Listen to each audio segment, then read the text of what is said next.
Hello, and thanks for joining us.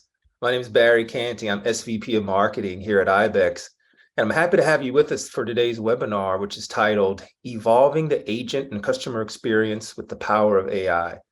Today, we'll be discussing how ibex is working with our newest technology partner, Krisp, to leverage their AI-powered noise cancellation solution to provide better outcomes for our customers as well as our teammates.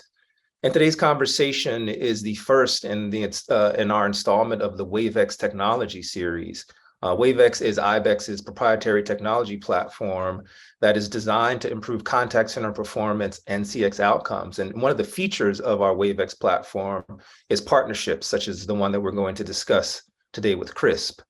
I'm super excited to introduce our speakers for today. First up is David Bagdasarian, who is co-founder and CEO at Krisp. How's it going today, David? Hey, thanks, Barry. Doing great. Super excited to be here. Awesome.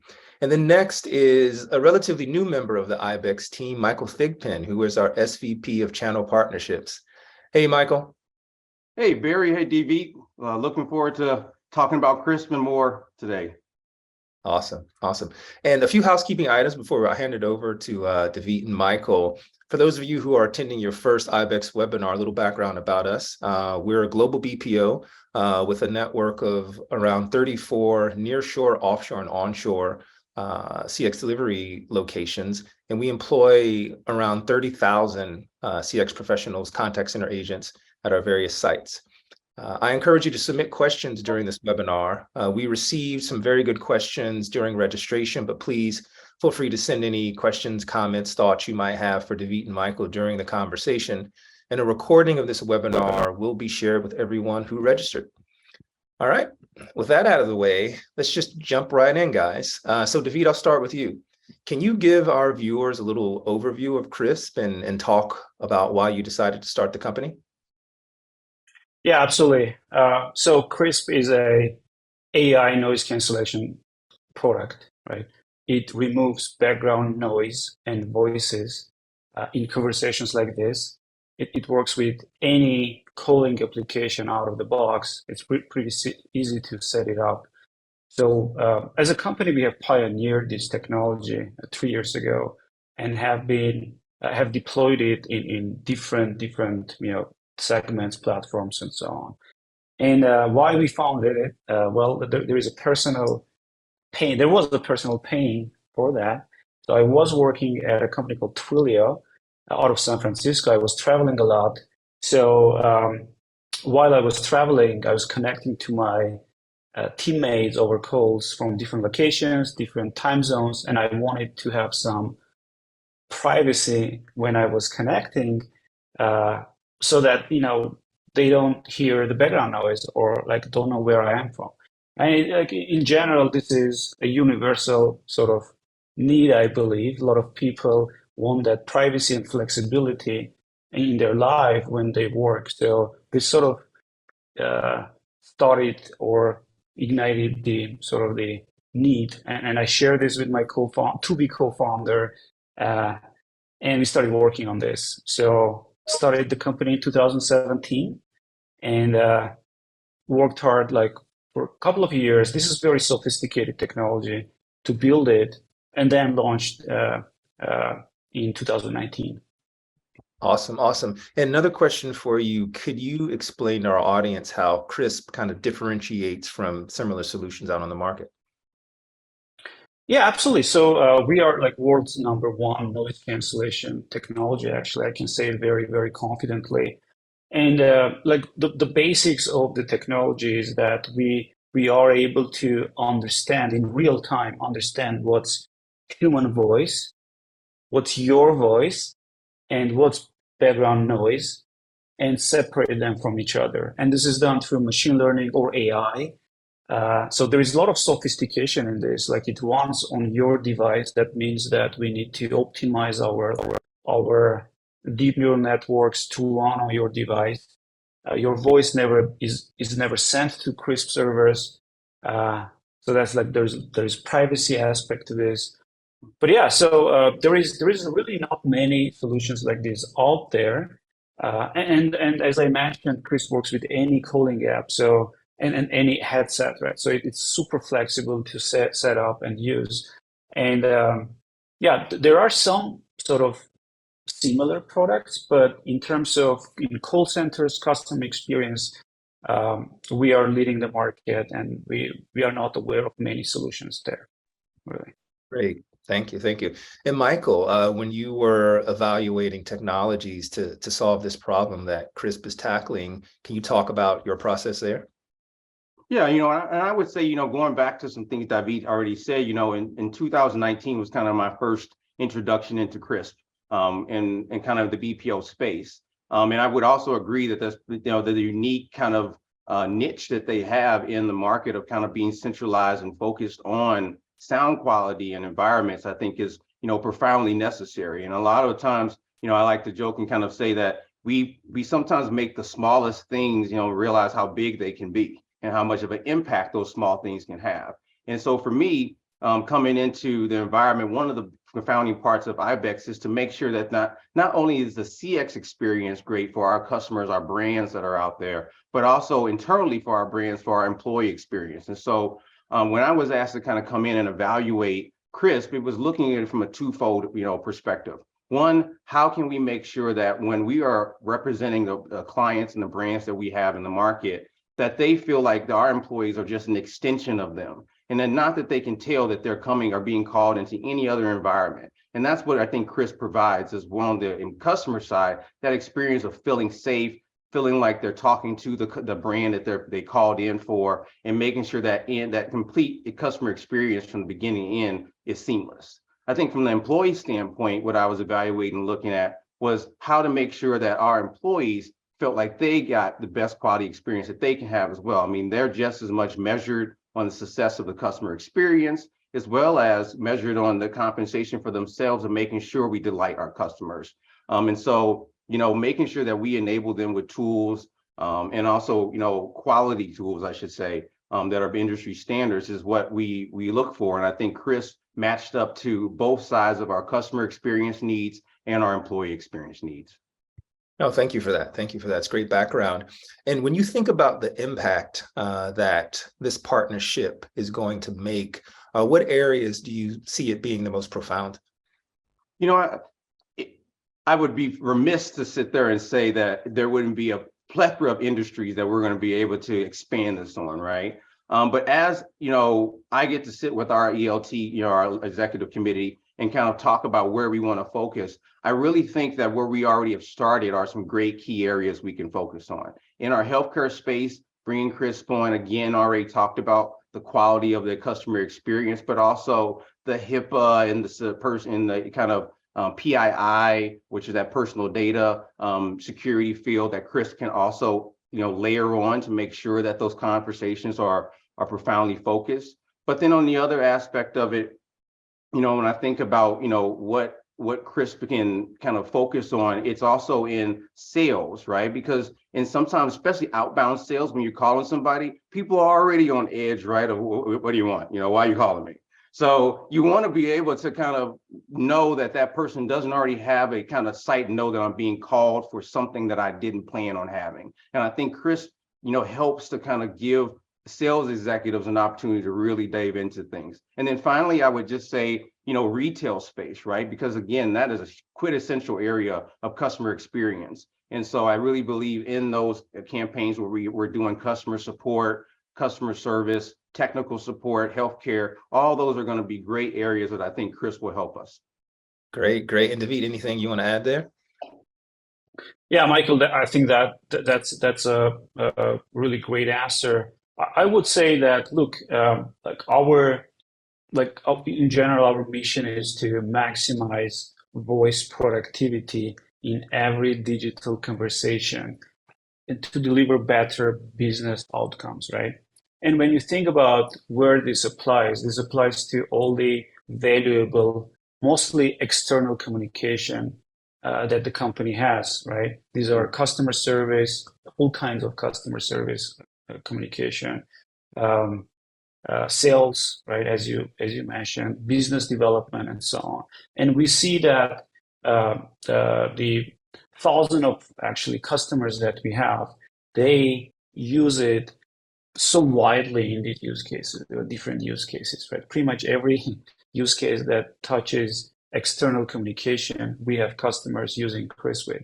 And in general, there are two kinds of impacts, right, that we mention or our customers mention. One is like very business KPI sort of focused on. Those are things such as customer satisfaction, every channeling time or resolution times, right?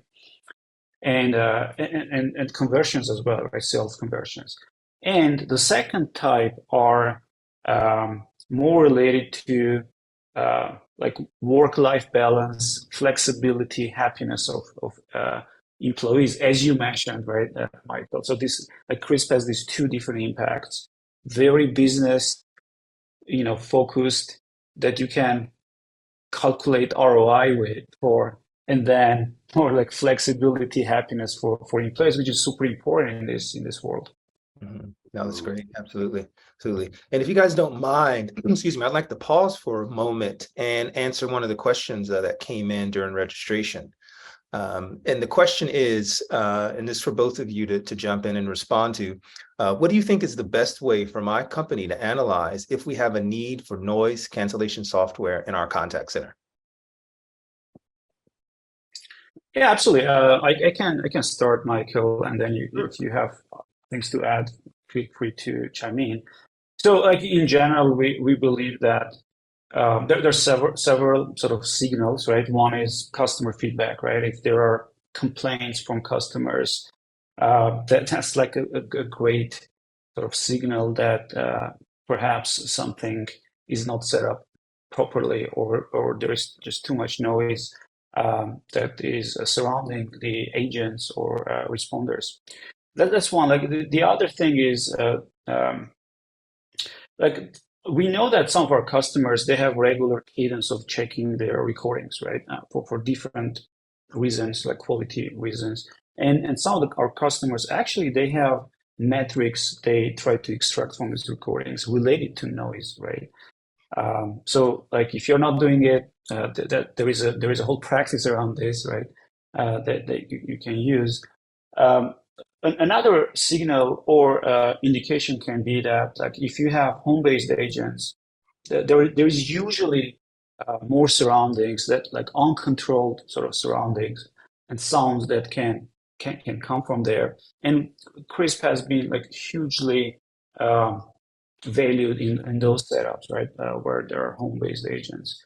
So, or if you're in your setup, agents are sitting next to each other, their speech is going to leak, right, from to other micro headsets, and Krisp is going to eliminate that as well. So different setups, you might be getting very explicit feedback from your customers, but also you might not be getting it. But, like, if you are in these setups, like, usually it means there is some sort of noise present. Yeah, and I'd actually kind of say, Debbie, you earlier, your question you answered, or kind of just talking about the value of Krisp, kind of answered that in some ways, right? Because when you think about it, to evaluate it, you can do it in twofold. If you're evaluating it from a kind of company-based, you can use the metrics you have, right? If you already have SLAs around your AHT, which is your average handle time, or your average call, after work, time, those are ways you can look at it. You can use Krisp to evaluate putting it in place and seeing, can we, other ways we can reduce our handle time. If you've already done a lot of the, kind of work path automation, system generated ways to reduce your time, I think Krisp is another way to also kind of skin the cat, as some people would say, in looking at how we can reduce that time. And I think that's a, metric wise, you can look at it. I think the other way you said is, really leaning into your QA. I think a lot of companies now are going to start leaning into their workforce and QA teams because they have, just valuable insights that can be used. And that's one thing that, I'm very proud of ibex coming in and seeing the value we have around supporting our WFM and our QA team, and using those feedbacks and that analysis and that sentiment to help our clients better understand to evaluate it. But I would say that, like you said, if you have an environment where you have agents working from home, which is a lot of companies, industries now, that's a key indicator of maybe why you want to put it in place. If you have business development, you said it earlier, business development people, I would tell you my worst enemy is the airport and the announcements, right? I mean, I don't think anybody can say when you're sitting even talking to a friend on the phone and she pops on the teleprompter and you have to tell somebody to wait. But having Krisp in place to be able to kind of overcome some of those challenges, I think gives companies the ability to put employees anywhere and be able to support their customers just as soundly as they would in the call center environment. It's great. No, And Michael, I'm sorry, Barry, like just to add one more point here. And even though if your employees are not surrounded with noise, there is like one thing that is like super important to understand. When you have Krisp, it also eliminates the noise coming from the customer side, right? Yeah. So that the agent doesn't hear it and the conversations goes, resolves faster. So as long as the agents have kept Krisp and the customers are going to call from anywhere, right? From streets, from airports, right? And they can, with one button, they can just entirely eliminate the noise as well. I think we all could agree that distractions are bidirectional. So. Yes, absolutely. Absolutely. And so while you guys were talking, another question just came in that I think is relevant as a follow-up. And the question is, do you have any best practices for deploying noise cancellation software in the contact center? And then the follow-up is, what is the usual implementation timeline? David, I may jump in just a little bit to Sure, just kind of say from my perspective, I'll say we've implemented, Krisp, since I've been here on, I would say 3 different new campaigns since our iteration of our partnership. And I would say that it's been a very seamless process of bringing it up. I would think the best part of it is once you get onboarded for the first time with just the first customer, the rest of the customers and the rest of the onboarding experience is literally, and I'll let you kind of, keep me honest here, but I would just say that, I felt like, 24, 48 hours really. If we get the list of the admins that we need, we have the list of the users, a team, and it's a rinse and repeat model really, because though we have, geographic locations, all over that are supporting, with Krisp in our campaigns, we're able to take that same, rinse and repeat implementation model from site to site and not have to change it up. So it also reduces the amount of training and uptraining time for IT. And we've had 3 different site locations have to be immersed in bringing Krisp in, and it's been very fast. So for me, I would say that that's the great thing about Krisp. It's not a heavy lift from just the implementation, and then that ongoing relationship is just a seamless, easy add-on to the first one. Yeah, absolutely, Michael. Like we have spent a lot of time like making the product very, very simple to provision at a scale, right? So there is a very powerful like enterprise admin dashboard that allows you to provision to a fleet of machines and also like control the settings remotely. Actually, like one very cool thing is that it gives you visibility into the voice quality in the fleet, right? So it gives you like noise analytics and other like deployment analytics from the dashboard. So I would say like you typically from like I think like replicating it is very, very simple, as you mentioned, Michael. Like the onboarding usually takes from like several days, depending on a customer. It can go like up to like 3 months if there is a POC that the customer wants to do. So like the setup is still easy, but they want to like do a POC before getting fully into it. But yeah, I would say like several days to up to like 3 months. Another part that I want to kind of cue in there, there are 2 key things that I think if our viewers are listening in, the AE or our account executive that's up front helping us. I love the fact that they're still immersed in our, kind of campaigns as we keep moving along. And then you all incorporate the customer success part of it in there that continues to help us, but also optimizing our dashboards, optimizing the way we're doing things. And so I think that it's a twofold. I mean, don't just look at it as when I onboard up front, but you still have that ongoing relationship with your customer success team that helps us continue to get better and better. Great. No, thanks for that, guys. Great answers.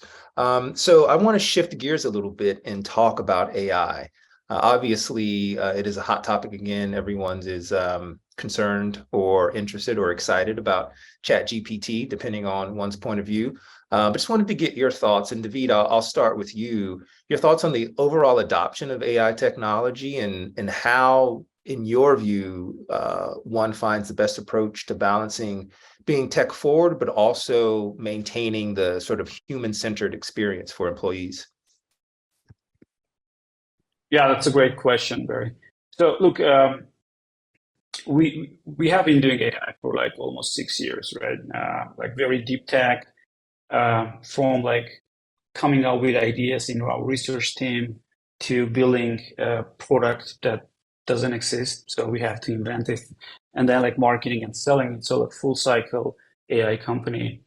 And like one thing I can say that we are like AI is obviously a buzzword today, right? It's just a technology. Like what matters is what pains you're solving for your customers, right? And how do you expose this sophisticated technology to your customers? Like we have like from day one we have invested a lot in simplicity, usability of our product, right?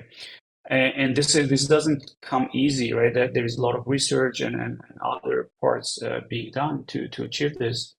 And we were probably like very unique by the time when we launched Krisp to make it like one of the it was one of the first like consumer AI apps, right? Like anyone could download it. It has a freemium business model. Any individual can download and start using Krisp for their own benefit. And then we layer sort of the enterprise product on top of it.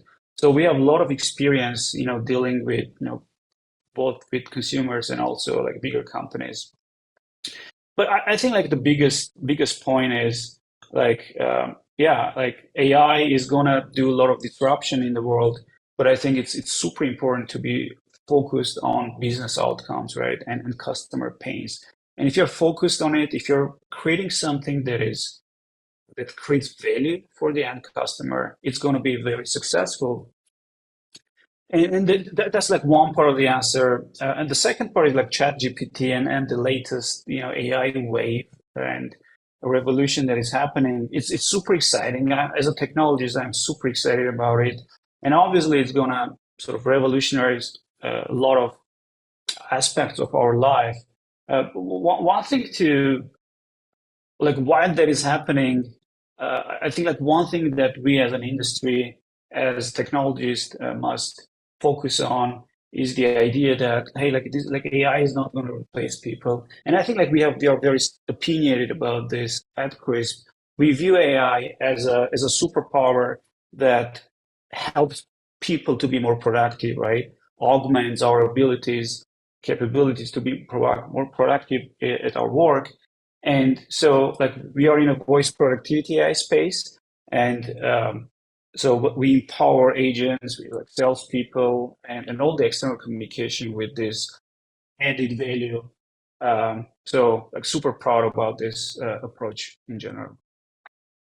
And I mean, you actually said some key words that I, triggered thoughts with me for David. I always kind of say one is around the buzzword of it, right? I mean, when I first started hearing Chat GPT, I was like, okay, it's almost like crypto and NFTs and tokens, and it's like, okay, what is going on here, right? But when you really drill down, you get a chance to really immerse into it. Which one thing I say, that's the best part of my job here, being in channel partnerships. I get to learn about every technology and how the best way to use it. But the other part of that you kind of talked about was, looking at it as how can BPOs utilize this? How can we transverse this to be a usable, repeatable, scalable product for our customers? But then at the same time, security, right?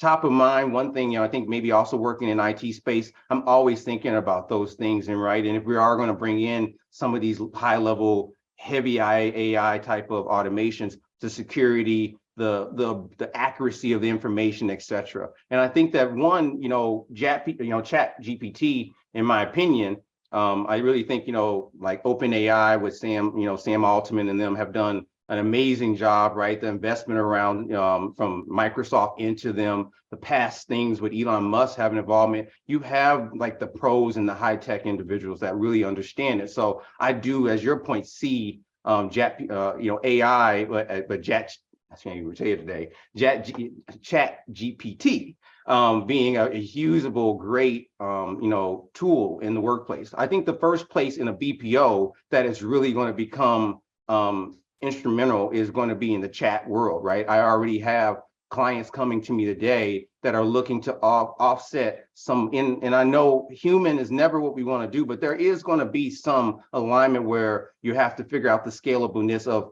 putting the AI in, and then where do you really now need the human interaction truly on the escalation calls, on the back office tech, things like that. So I do agree with you. Human interaction will never go away, but it will just be realigning those roles versus how we do it today. And I really think that chat bots and stuff are going to be the first areas that a lot of industries are going to first jump in, because you can get faster feedback on the average handle time if you have a chat bot that's able to go and quickly find those policies or documents or referral things that sometimes takes an agent a while to go back and look for.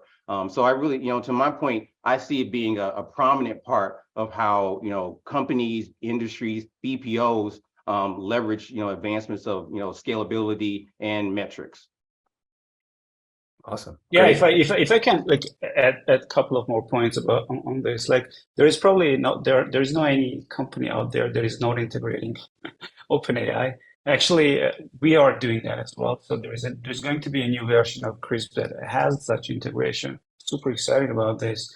But in general, like fully agree, Michael. Like no doubt, more workload is going to be handled by AI, right? And the way, like, and we spend a lot of time thinking about this at Krisp, and we think that like high value transactions or high value conversations are going to be like people will continue, empowering these, right? Like AI cannot replace that, at least in the next 10 years, because voice and empathy are super important for high value customers, right? So that's going to stay. But as you said, like a lot of the lower value like transactions are going to be handled by AI for sure, no doubt. Yeah. Oh, great. Yeah, AI is the elephant in the room here. So I just wanted to take some time to address that, and great to hear both of your perspectives on it. Next question I have for you all, and this was referenced earlier in the conversation by Michael. I know we've done some small pilots together, ibex and Krisp. Can you speak about any of the early results as far as the partnership is concerned?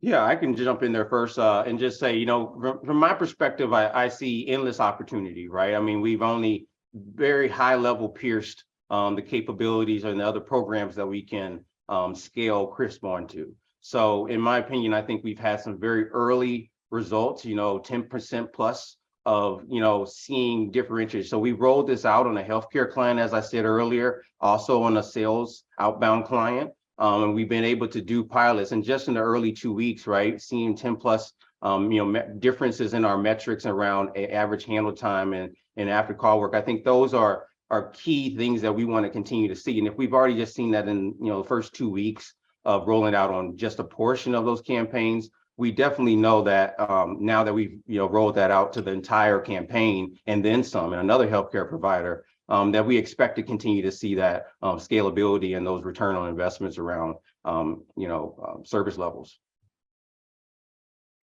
Yeah, these numbers are aligned with what we usually hear from customers. I also want to say that we are at Krisp, we are really excited about this partnership. We believe like, ibex being highly innovative and customer-centric company, these are the best companies usually works out with, like we have great partnerships with, right? So like we think we share sort of the same values towards customer centricity and innovation, and I think that's why that's where the excitement is coming from Krisp. I honestly would be remiss to say, and I won't call some names, but I'm lucky, but I would just say our account executive, right? I mean, the other part of it is just the energy and the passion around the role and the jobs that they have. So again, our account executive and our AE, right? I think those are, they help to transcend the value of Krisp when I need to bring them on the phone with a client to help, express the value prop to move it forward. And I think that that's also been something when you work with, partners that actually are passionate about it, custom, willing to, make nimbleness in our presentations and our, how we do things, those just make all the difference. So I would say that that's also a key part of what makes the relationship great, is that we are willing to go the extra mile together. Awesome. So while you guys were talking, we had a lot of questions come in, and I think now is a good time for us to transition to the Q&A portion. And the first question was very relevant to what you were just discussing. Person writes in, what is the best way to get started with ibex and Krisp? I'm not clear if this is one of our existing clients or someone that we're engaged with, but just from a logistical standpoint, what's the best way for someone to launch a POC or decide they want to deploy Krisp for their program? Well, I'll take it since I'm on the ibex side of things, but I'll say the first part that we always, in the kind of already process that we have put in place, is one, working with our client services, our sales teams, right? So we're either always looking for that first entry point of where support is needed. So if there's a value or something that's aligned to where Krisp could be of an added, benefit, we are either going to proactively bring it up, or we're going to look at the solution needs and make the requirements of it. From there, it's really just an inquiry of looking for support. We are happy to bring to schedule a call, which we kind of do an open kind of discovery session with the prospect to kind of just understand what their business needs, how many people, what they're trying to, their measure of success are. So we make sure that what we deliver on is going to be what they get at the end.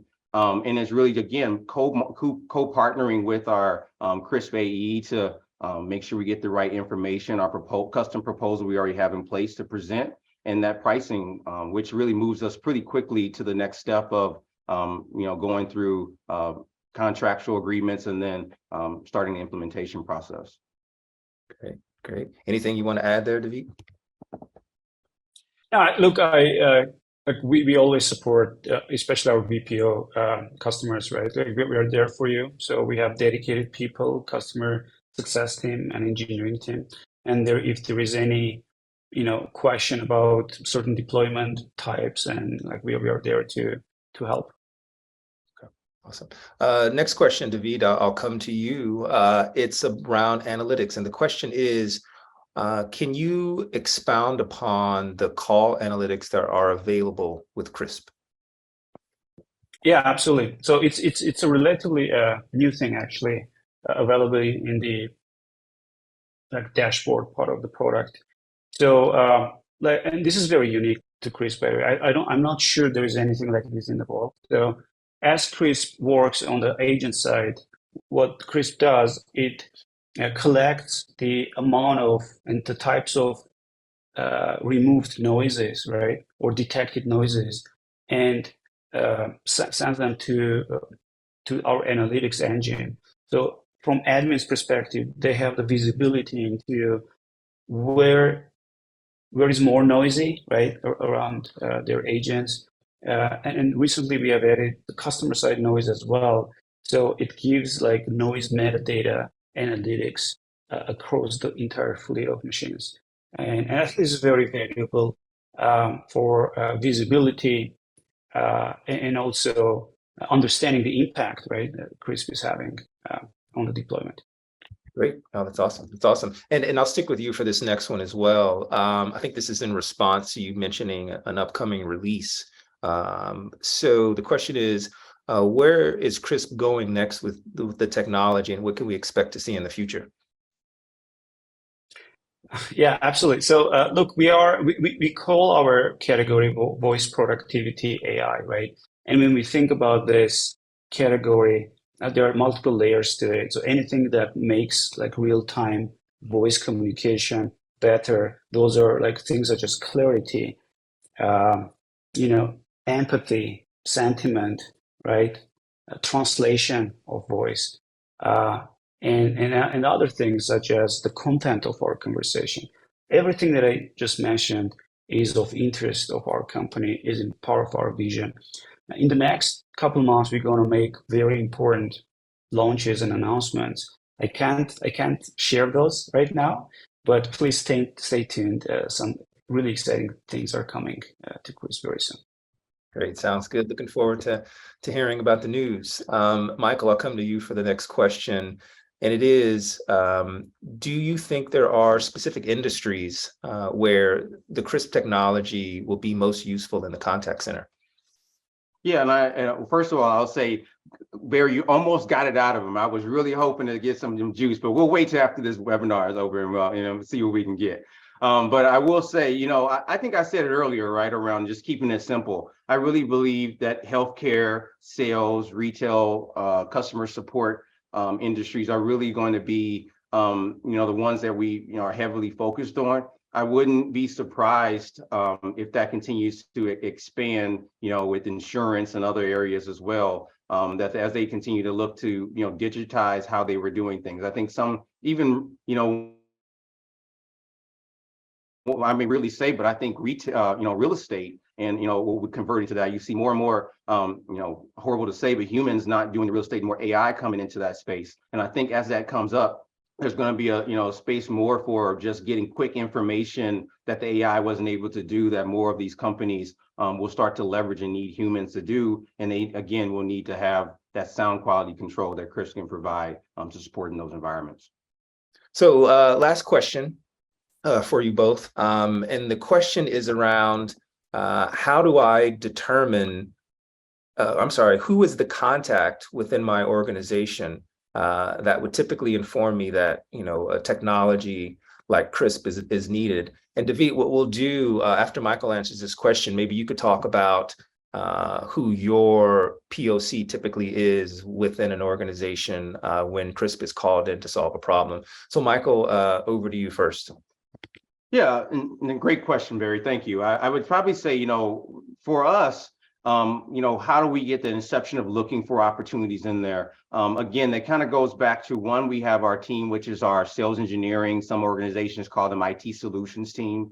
They're usually brought in early on to look at our opportunities, either proactive or RFP, RFI. And so those are usually our first kind of what I call gatekeepers to kind of look at, do we have opportunities in this area or any way to enable more software, be proactive and consultative to our prospects of where we could support them? And that's kind of where my first entry point is. And some opportunities I will be pulled in early if I'm a part of those new logo opportunities, but I would definitely say our IT solutions, our sales engineering team are our first gatekeepers. Great, thanks. And you, David? Yeah. So from our perspective, I think when it comes to BPOs, like the digital transformation leaders are the first contact point, because they are the ones who are responsible for bringing innovation to the BPO, right? So most of the time, those are the teams that we work with. Also, we notice like head of call centers, right? Sometimes IT folks, but I think like the digital transformation leaders are the ones who drive these programs. But in an enterprise, it's a bit different, right? We do see like head of like workspace or workplace, right? Like digital workspace, and or sometimes CEOs of the companies, because they use Krisp, they enjoy it so much they say like, all right, I want this for the entire company, because flexibility matters for me, right? So varies a bit. Yeah, and one other point, just to chime real quick in, Barry, just to say, is one other thing you kind of triggered in my kind of head around, who else works on it. But I would also say in a lot of BPO space, they have what they call a TAM, which is a technical account manager. And those folks are tied to strategic accounts within the organization. So I would tell you, in my time in owning the TAM organization at a BPO before, that was instrumental because they are living, breathing those campaigns every day. And so some of our opportunities that we found to bring in new software was for them working with the teammates, working with the ops and this client service teams, and they saw a need of it and proactively brought that over as well. So I think there's also embedded within the organization ability to get those as well. Got it. Thank you so much. And with that, we are going to bring this webinar to an end. Thank you, David. Thank you, Michael. It was a fascinating conversation. Good stuff. And thank you all to our viewers for sticking with us. Hopefully you gained something from this conversation. And as you may have seen from a press release that we recently distributed, the Krisp ibex partnership is now official. So if you're interested in learning more about how you can deploy Krisp for your campaign, please reach out to us. And thank you for sticking with us, and hope to see you again on another webinar. David, thank you. Michael, talk to you soon. Thank you. Thank you, folks.